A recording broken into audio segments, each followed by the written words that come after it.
Président Amadou Dawa Diallo. S'il vous plaît.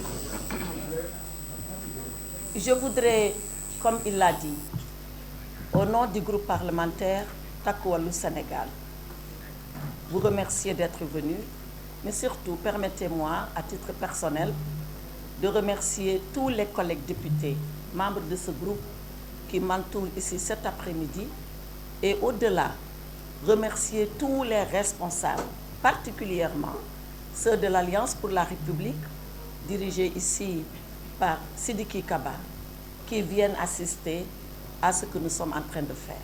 Alors, il faut le comprendre. Ce que nous sommes en train de faire, ce n'est pas juste un exercice protocolaire où un groupe parlementaire vient se prononcer sur une situation à l'Assemblée nationale. Loin de là. L'exercice que nous voulons faire avec vous est un exercice républicain extrêmement important, un exercice de clarification, mais surtout un exercice d'alerte. Alerte au peuple sénégalais pour ce qui est en train de se passer à l'Assemblée nationale si le processus n'est pas arrêté et immédiatement arrêté. Alors, tenant compte de la gravité de la situation, je voulais emprunter à Victor Hugo ceci. Il dit que dans des moments troubles, et je considère que ce qui se passe à l'Assemblée nationale va jeter le trouble au Sénégal. Donc, dans des moments troubles, il faudrait que chacun d'entre nous accepte d'être le serviteur du droit, mais qu'il accepte aussi d'être l'esclave de son devoir. Cet après-midi, nous voulons, avec tout le peuple sénégalais, être ce serviteur du droit et être surtout cet esclave de notre devoir. Alors, c'est quoi être serviteur du droit? Être serviteur du droit, c'est rappeler que le Sénégal est une république. Une république qui a ses lois, qui a ses institutions, qui elle-même est soumise à la loi comme n'importe quel citoyen dans ce pays. Or, qu'est-ce qui se passe à l'Assemblée nationale qui est contraire, absolument contraire à la loi? Le samedi dernier, nous avons reçu à 23h58 une convocation par WhatsApp du président de l'Assemblée nationale, Malick Ndiaye, qui nous convie à une réunion de bureau pour le dimanche après-midi. Et le lendemain dimanche, à 11h58, vous voyez, je suis précise, une convocation écrite nous parvient, mais toujours par WhatsApp, pour nous dire que nous devons nous rencontrer immédiatement. S'il vous plaît. Que nous devons nous rencontrer immédiatement en tant que membre du bureau à 16h. Je précise que de toute l'opposition à l'Assemblée nationale, c'est-à-dire les 35 députés que nous sommes, il n'y a que dans le groupe Takku Wallu où vous aurez des membres du bureau. En la personne de Madame Racky Diallo, ici présente, vice-présidente du bureau de l'Assemblée nationale, et à ma modeste personne, qualité de présidente du groupe parlementaire. Donc, personne ici, en dehors de nous deux, ne sait ce qui s'est passé à l'occasion de cette réunion du bureau. Alors, je vais vous dire ce qui s'est passé. Et bien sûr, sans violer le secret de nos délibérations. Lorsque nous sommes arrivés, le président Malick Ndiaye nous a annoncé qu'il avait 3 points inscrits à son ordre du jour.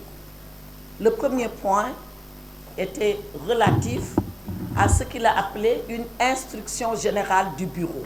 L'instruction générale du bureau, pour ceux-là qui ne le savent pas, c'est la mesure, comme un arrêté, que doit prendre le président du bureau pour appliquer une disposition du règlement intérieur. Et cette instruction générale du bureau, je vais y revenir, il nous dit qu'il a trait à expliquer comment un député qui veut revenir à l'Assemblée nationale peut revenir à l'Assemblée nationale et comment surtout son suppléant doit être traité au moment où le suppléant quitte pour que le titulaire revienne. Premier point. Deuxième point, qu'il nous a dit, dont il veut qu'on débatte, c'est la réintégration du député Ousmane Sonko, je répète ces termes, à l'Assemblée nationale. Et enfin, troisième point dont il nous a entretenu, de sa propre démission en tant que président de l'Assemblée nationale. Voilà les 3 points sur lesquels nous avons débattu. Je l'ai dit, je ne viole pas le secret de délibération. Mais vous imaginez bien que ma collègue Racky Diallo et moi-même avons défendu que cela n'était pas possible. Alors je commence par la démission. Le président Malick Ndiaye nous a donné lecture d'une lettre qui maintenant est rendue publique pour dire que, au nom d'intérêts supérieurs, qu'il démissionnait de son mandat. Parce que président de l'Assemblée nationale, c'est un mandat. C'est après avoir été élu député que le collège des députés qui composent l'Assemblée nationale élit encore son président. Il a un double mandat. Mais pour démissionner de ce mandat, le règlement intérieur prévoit une procédure particulière. Or, lui, il est arrivé, il a sorti sa lettre, il l'a lue, il en a tiré la conséquence qu'il n'est pas le président de l'Assemblée nationale et il a passé la charge à son vice-président. Cette procédure, elle est illégale, elle est absolument illégale. La démission de Malick Ndiaye, je suis désolée de le dire, n'a pas respecté les dispositions du règlement intérieur. Or, que disent les dispositions du règlement intérieur? C'est l'article 15, si vous pouvez me le sortir. L'article 15, et il n'y a pas besoin d'être juriste, hein, il suffit juste de lire et de comprendre. L'article 15 du règlement intérieur dit ceci. En cas de vacance de la présidence de l'Assemblée nationale, par la démission, par l'empêchement définitif ou par le décès du président de l'Assemblée, le premier vice-président, après avoir convoqué le bureau qui le constate, en informe l'Assemblée. Donc voilà la procédure. Si le président démissionne, c'est le premier vice-président qui convoque le bureau fait constat que le président a démissionné et invoque l'Assemblée. Et l'Assemblée, c'est la plénière. Comment Malick Ndiaye a démissionné? Il n'a pas tenu informé le premier vice-président. Le premier vice-président n'a pas fait le constat auprès du bureau et on n'a surtout pas réuni la plénière. Le président Malick Ndiaye s'est contenté de lire une lettre de démission simple et nous a dit, à partir de ce moment, je ne suis plus le président de l'Assemblée nationale. Donc, cette démission du président Malick Ndiaye, au regard de l'article 15 dont je viens de vous donner lecture, elle est nulle et non avenue. Mais elle est surtout dangereuse. Elle est dangereuse. Moi, je fais partie des gens qui réfléchissaient, ou des collègues qui réfléchissaient sur la réforme du règlement intérieur. Et qu'avions-nous fait à l'époque?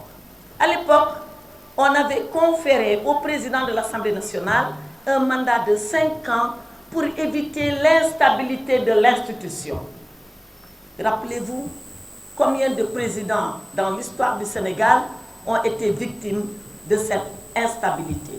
Et le dernier exemple connu et reconnu, c'est celui du président Macky Sall, qui a fait 1 an au perchoir. On s'est précipité de changer la loi pour le sortir et il a démissionné d'ailleurs en tant que président de l'Assemblée nationale. Et nous avons voulu garantir le président de l'Assemblée nationale contre cette instabilité. Et voilà que celui qui est bénéficiaire de cette garantie, il vient nous la jeter à la figure, comme pour nous dire, je n'en ai pas besoin. Mais ce qu'il a fait, ça heurte l'institution parlementaire elle-même. Mais ce sont ses raisons à elle, et l'histoire retiendra et le jugera. Mais pour le moment, la loi l'a jugé parce que sa démission, elle est illégale. Et nous voudrions vous dire cela pour que vous le compreniez. Maintenant,